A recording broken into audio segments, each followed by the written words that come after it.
Red Más Internacional.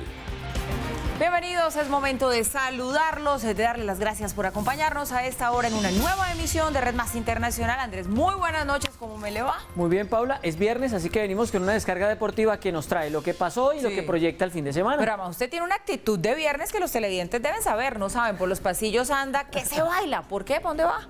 No, porque estamos felices de que Colombia va a ser parte de la sede de la Copa América del 2020. No se sabe si como sede única o como sede compartida. Pero bueno, hoy oficialmente ya presentó esa candidatura, vamos a ver qué pasa. Empezamos con la información: dolor, indignación, solidaridad y cuestionamientos. Son muchos los sentimientos que ha despertado un caso de eutanasia en España. Aunque quedó en libertad el hombre que ayudó a su esposa a morir porque ella así lo pidió, podría pasar 4 años en la cárcel. Esta es la historia. Entre el amor, la vida y la muerte. Hay quienes dicen que amar es libertad y eso era lo que buscaba Ángel Hernández, dejar libre a su esposa María José Carrasco de 61 años.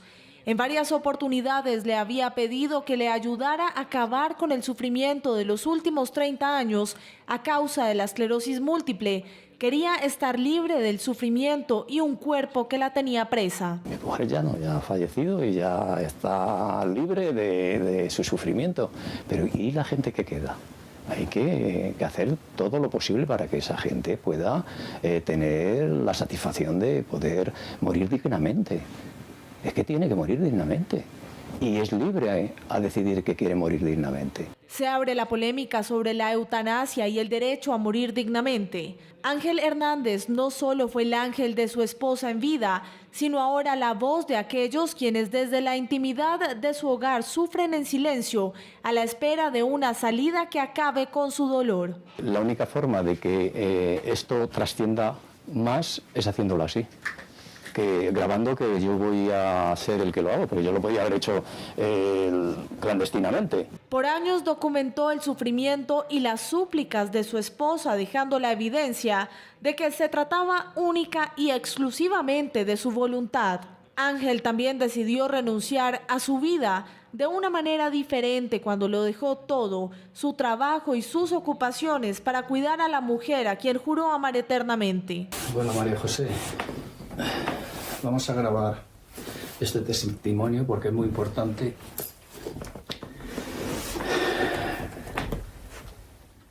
Para que quede constancia del deseo que llevas queriendo que se lleve a cabo, que es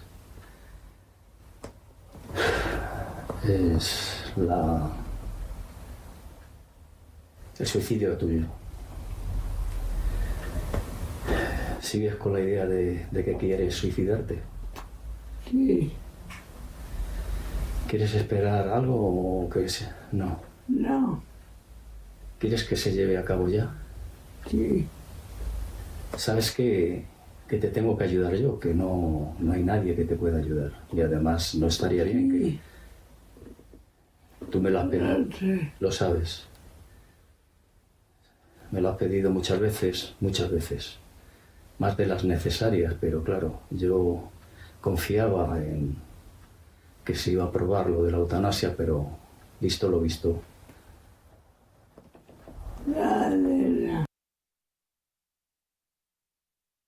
Una vez más, Ángel insistió en su pregunta. Hoy es 2 de abril de 2019. Entonces,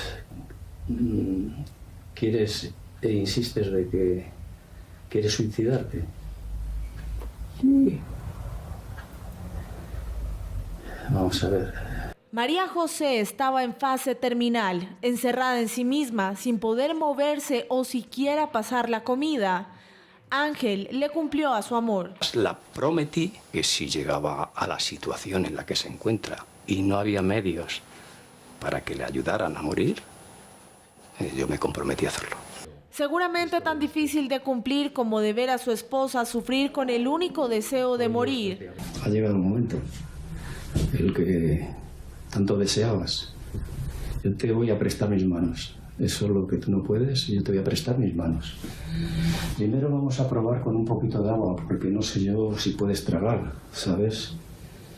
Si vemos que no puedes tragarlo, abortamos. Algunos lo califican como un acto de amor, otros lo cuestionan y lo juzgan. Un acto considerado ilegal que, según Ángel, puso a cuestionarse a más de uno de los que lo tenían preso. Incluso la policía me decía yo lo hubiera hecho lo mismo. O sea, es increíble, increíble. Si es que hay más del 80% de españoles que quieren que se regule la eutanasia. Se convirtió en la primera persona detenida en España por ayudar a una persona a morir. Está ahora en libertad sin medidas cautelares. Arriesgándose a ir contra la ley, no solo quiso ayudar a su esposa, sino a aquellos quienes están en su misma situación. Por años, María José había pedido al Congreso español que fuera aprobada una ley de eutanasia. Podría enfrentar hasta 4 años de cárcel, pero asegura que prefiere ir preso antes que seguir viendo sufrir a su esposa. Qué historia y qué debate más sensible este de la eutanasia. Donald Trump, pasando a otras noticias, visitó la frontera sur de los Estados Unidos. Nuestro país está lleno, ya no los podemos recibir. Ese fue el mensaje del mandatario durante su viaje a California, donde supervisaría un segmento del muro y donde se reunió con agentes de la patrulla fronteriza. Del otro lado de la frontera, más de 200 personas salieron a manifestarse contra Trump. El mandatario agradeció el apoyo de México, pero reiteró la construcción del muro fronterizo. Espera que se construyan 160 kilómetros de muro el próximo año. Y Estados Unidos revocó la visa de la fiscal general de la Corte Penal Internacional por una posible investigación sobre operaciones de soldados estadounidenses en Afganistán. Las relaciones entre Estados Unidos y la Corte Penal Internacional nunca han sido fáciles. Estados Unidos se negó a unirse al tratado que rige a la Corte Penal Internacional, el Estatuto de Roma, que entró en vigor en 2002 y que ha sido ratificado por 123 países. La nación americana había anunciado sus primeras sanciones contra la Corte Penal Internacional, negando visas a personas involucradas en la investigación de las acciones de las tropas estadounidenses en Afganistán o en otros países. Estados Unidos revocó la visa de la fiscal general de la Corte Penal Internacional de nacionalidad gambiana. Asegura que seguirá cumpliendo con su labor sin temor ni favoritismo tras la revocación de su visado.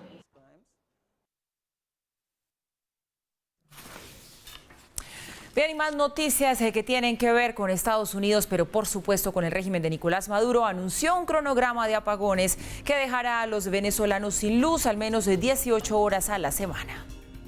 Los venezolanos seguirán en la penumbra. El Ministerio de Energía Eléctrica y la Corporación Eléctrica Corpoelec diseñaron un esquema que divide a 20 de los 23 estados del país en 5 sectores que en diferentes horarios serán sometidos a apagones diarios de 3 horas. Cada zona contará con el fluido de energía durante un día a la semana. Caracas, junto con los estados Vargas, Delta Macuro y Amazonas, quedaron excluidos del plan de racionamiento.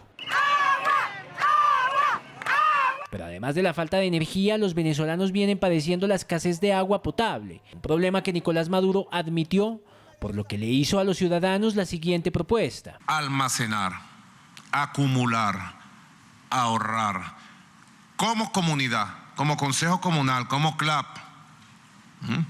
en donde se pueda. Volvió a acusar a Estados Unidos de provocar los apagones que afectaron al país desde el 7 de marzo. Uno de los objetivos del ataque terrorista es quitarle el agua al pueblo de Venezuela para llevarlo a una situación de desesperación total. Yo lo denuncio y se lo digo a ustedes, compatriotas, no podemos permitirlo. Reiteró su promesa de restaurar los electrodomésticos que la gente haya perdido por los apagones, algo que los detractores del régimen ven como una herramienta para manipular a la población.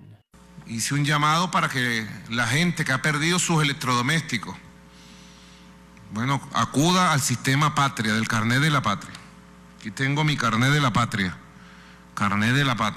que va a ser el instrumento para atender a todos aquellos venezolanos víctimas del ataque terrorista que han perdido un televisor, que han perdido algo. En 2010, el gobierno del entonces presidente Hugo Chávez decretó por primera vez el estado de emergencia en el sector energético e impuso el primer racionamiento, pese a que lanzaba fuertes críticas a Estados Unidos. World Trade Center, esas torres que lamentablemente, repito, cayeron, consumían más energía que cualquier país africano. Caracas no fue incluida en el racionamiento que se extendió durante 4 meses en los cuales se le cortaba la luz unas 24 horas por semana a cada ciudadano. Y Estados Unidos anunció sanciones contra 34 cargueros que PDVSA utiliza para transportar petróleo de Venezuela a Cuba. El vicepresidente Mike Pence fue el encargado de anunciar la más reciente medida contra el régimen de Nicolás Maduro. Aseguró que hay que liberar a Venezuela de Cuba y agregó que Washington también impondrá sanciones a otras empresas que transportan petróleo. Adelantó que hablará sobre Venezuela el próximo miércoles en el Consejo de Seguridad de la ONU. Y mañana sábado, Venezuela vivirá el inicio de la denominada Operación Libertad, con la que Juan Guaidó pretende lograr la salida de Nicolás Maduro del poder. La hora cero para la denominada Operación Libertad llegó, en medio de un ambiente tenso por la decisión que tomó esta semana el régimen chavista de retirarle la inmunidad parlamentaria y de la incertidumbre por una posible detención. Juan Guaidó convocó manifestaciones a nivel nacional para protestar en contra de los apagones y exigir que Maduro abandone la presidencia. A pocas horas del inicio de la trascendental jornada, el presidente interino rechazó la visita del canciller de la dictadura Jorge Arreaza a Siria. ¿Sabemos por qué se reúnen con Bashar al-Assad? Con Hezbollah. ¿Sabemos por qué lo hacen? De nuevo, quieren subir una apuesta que no tienen con qué pagar. También criticó que el funcionario chavista haya puesto a Siria como ejemplo. Creen que amenazando a la comunidad internacional con que Venezuela puede ser Siria, entonces no vamos a contar con la cooperación del mundo. Creen que amenazando con paramilitares armados van a detener el avance de un proceso. Entre tanto, Rusia, a través de su primer ministro ruso Yuri Borisov, respaldó a Nicolás Maduro y prometió incrementar su apoyo a Venezuela tanto en el plano político como en el económico.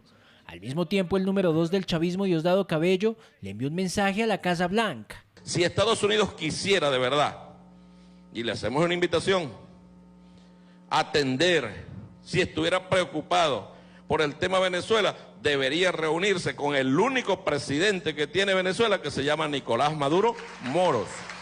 También le hizo una advertencia a la oposición que marchará mañana en contra de Maduro. Se llamó a elecciones el 20 de mayo y el pueblo venezolano votó ¿por quién? Por Nicolás. Ese es el presidente. Ese es el presidente de los venezolanos y las venezolanas. Si no les gusta a alguno, era muy fácil, gánenle las elecciones. En Venezuela ser presidente es muy fácil. Lo único que tiene que hacer es ganar una elección, pero por un golpe de Estado no.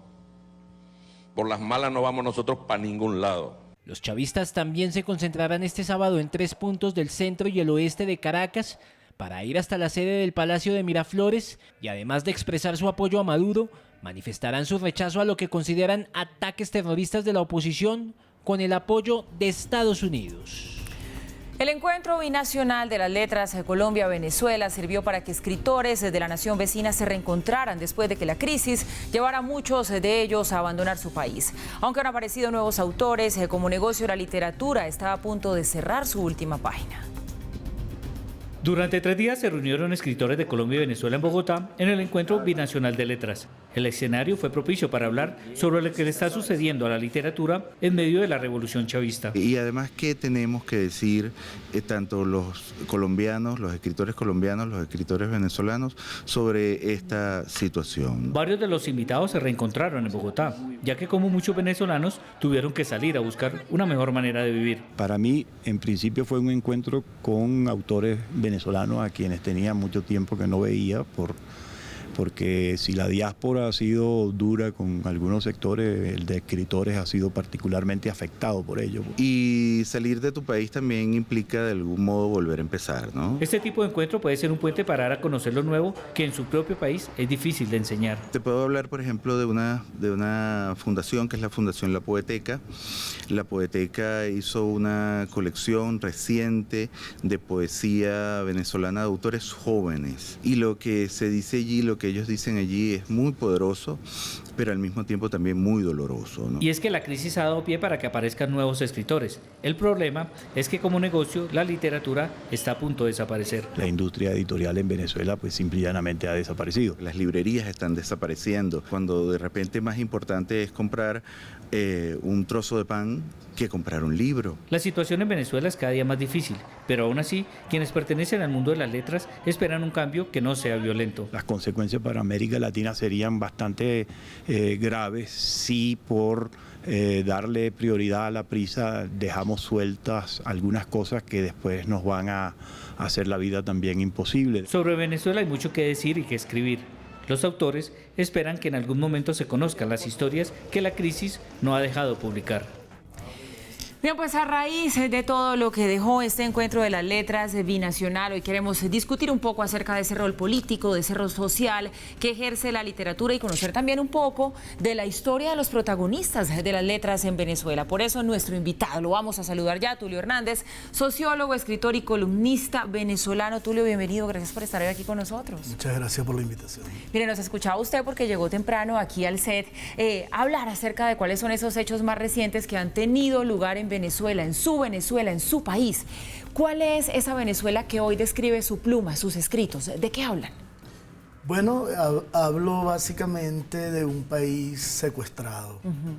En el extranjero cuesta mucho entender la situación venezolana. Y Venezuela podríamos definirla como un inmenso cuartel o como un inmenso campo de concentración, porque realmente lo que permite que Maduro siga ejerciendo el poder no son los votos, como decía ahora Diosdado Cabello, son las armas, son 4 tipos de grupos armados. El ejército oficial, que se ha convertido en una guardia pretoriana, los colectivos armados, que son civiles más o menos que podrían definirse como paramilitares, al estilo de los camisa negra de Mussolini, los ejércitos irregulares como el Ejército de Liberación Nacional colombiano, que funcionan libremente allá, y 2 fuerzas que no sabemos numéricamente qué significan, que son Al-Qaeda y Hezbollah, más un grupo de la inteligencia cubana, se supone que unos 11.000 hombres, que en conjunto reprimen, persiguen, torturan, asesinan, y sin embargo la población sigue siendo valiente y exponiéndose y manifestando permanentemente en la calle. Tiene, Tulio, usted bastante claro el panorama de qué es lo que está pasando en Venezuela y lo describe bastante bien. Y hay que decir también que esa libertad de expresión, que esa libertad de prensa, el deterioro que ha venido teniendo con el régimen, pues ha sido quizá uno de los grandes dolores que ha tenido que padecer el país vecino. Usted lo vivió en carne propia, usted tuvo que salir de su país huyendo porque le emitieron una orden de detención por un trino que usted puso. ¿Qué fue lo que pasó? ¿Qué decía ese trino? Sí, bueno, en realidad esa noche estaban invadiendo las zonas donde vivo y yo dije que los grupos colectivos, que los venezolanos teníamos derecho a defendernos de esas agresiones.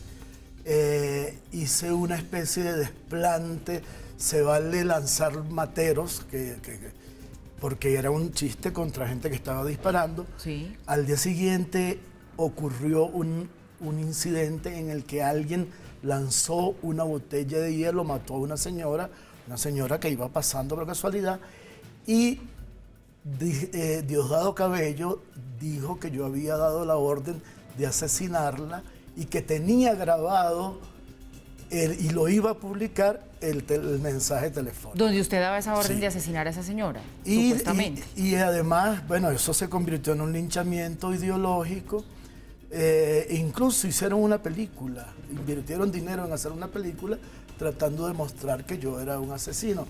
En realidad era la segunda vez que tenía que salir del país, porque la primera vez, como formaba parte del comité de redacción del Nacional, y Diosdado Cabello hizo una demanda, toda la junta directiva del Nacional tuvo que salir y algunos salimos preventivamente, pero podemos regresar.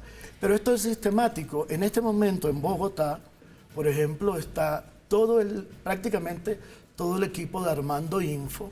Armando Info es un portal que estaban desarrollando una investigación sobre la corrupción de las bolsas CLAP, que son unas bolsas que reparten el gobierno con alimentos básicos a la gente que tiene el carnet de la patria. Acaban de ver del que estaba hablando él ahora, con el que le va a reponer los electrodomésticos Nicolás Maduro a las personas. Y con el cual te dan gasolina. O sea, el carnet de la patria es una forma sistemática de apartheid, de exclusión, de discriminación que te obliga, o sea, la cédula de identidad no tiene valor al lado del carnet de la patria al momento de adquirir, por ejemplo, las bolsas CLAP. Claro. Estos periodistas investigaron y demostraron el gran negocio que tenía un empresario de Barranquilla con Maduro directamente y tuvieron que salir y hoy están viviendo acá.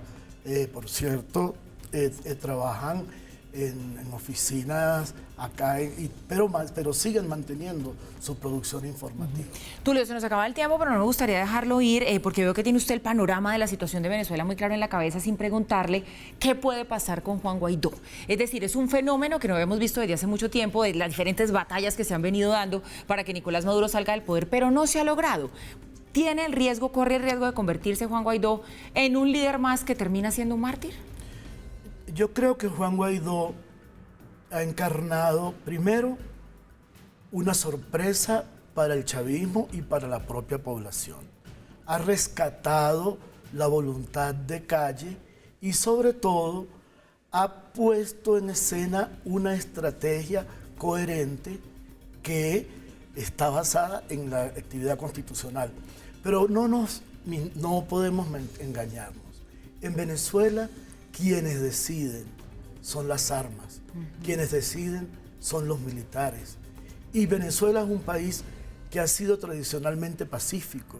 Fíjese usted que con tantas humillaciones, con tantas torturas, con tantos asesinatos, en Venezuela no se ha hecho ningún atentado, no se ha asesinado, no se le ha puesto una bomba a ningún gobernante, porque somos una población democrática, desarmada, que quiere salir por vía institucional.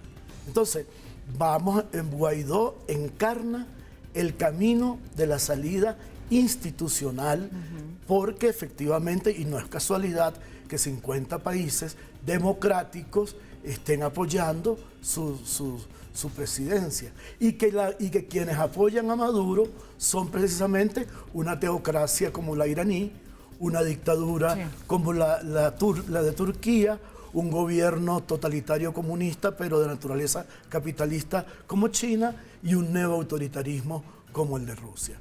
Entonces, obviamente no va a ser fácil, no la tenemos de una manera de resolverla automáticamente, pero la lucha de calle, la insistencia en hacer cumplir la Constitución, tiene que llevarnos a lo que probablemente sea la salida final, una fractura interna, una implosión, porque realmente el país, ya lo saben todos ustedes, es la metáfora de la ausencia de electricidad, es que es un país en la oscuridad. Claro. Pero no solamente en la oscuridad por falta de bombillos y de luz, sino por la opacidad del futuro, porque hemos perdido todo sentido de nación con planes y con proyectos a corto plazo. Pero ya usted lo ha dicho, el pueblo de Venezuela no se puede cansar. Allí es donde está la salida para que sea una salida por la vía institucional, que es lo que todos queremos. Pues bien interesante, Tulio, esta charla con usted para conocer esos enfoques de lo que está pasando, de lo que viene, de lo que ha sido la historia de esta transformación de Venezuela desde el punto de vista de las letras. Muchísimas gracias. Tulio Hernández, como les contábamos, sociólogo, escritor, columnista venezolano. Buenas noches para usted, bienvenido siempre. Buenas noches. Nos vamos a una pausa y ya regresamos. Regresamos para seguir recorriendo junto a ustedes en este cierre de semana las noticias del mundo. Por los avances en las negociaciones entre Estados Unidos y China, los analistas comienzan a hablar sobre un menor temor de desaceleración mundial de la economía y hacen incluso pronósticos de los efectos que se vienen sobre otros países y sus monedas.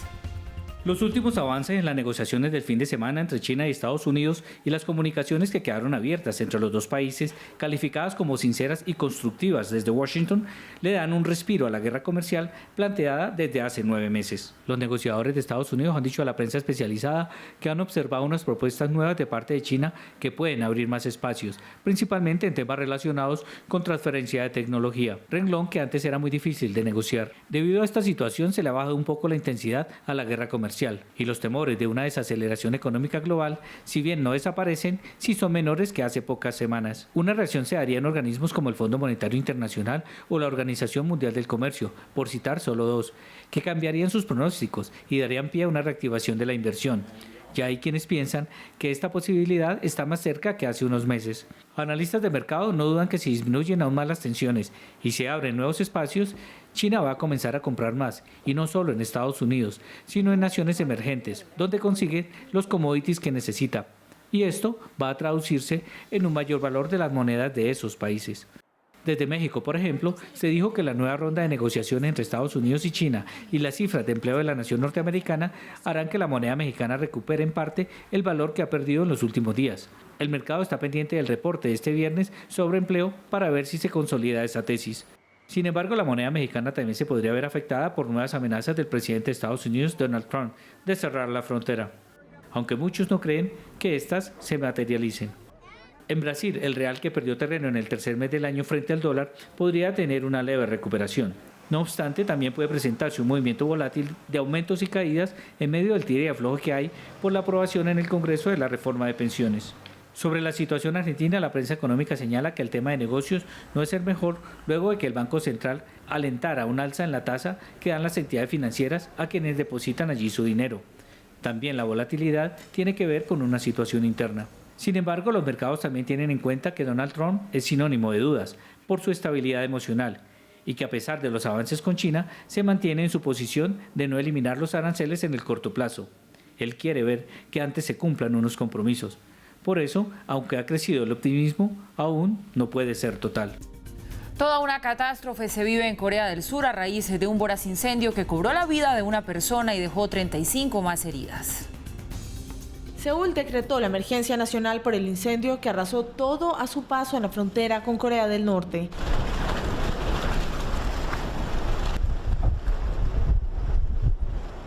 Inició la noche del jueves en el extremo norte del país, a 45 kilómetros de la frontera.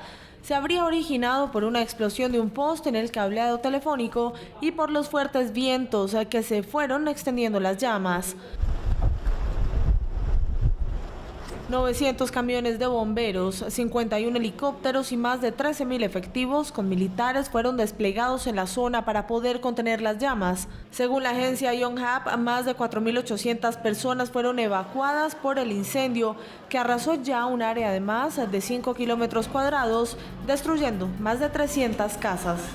En batalla campal terminó un debate electoral en Sudáfrica. Volaron desde insultos hasta sillas. Miren ustedes cómo se desarrolló el debate previo a las elecciones generales del próximo 8 de mayo.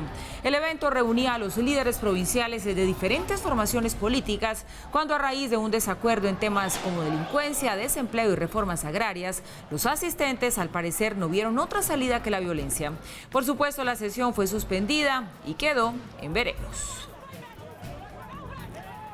La tolerancia, ¿para dónde se ha ido la tolerancia entre los seres humanos? Pausa y ya regresamos. Se preparan los deportes.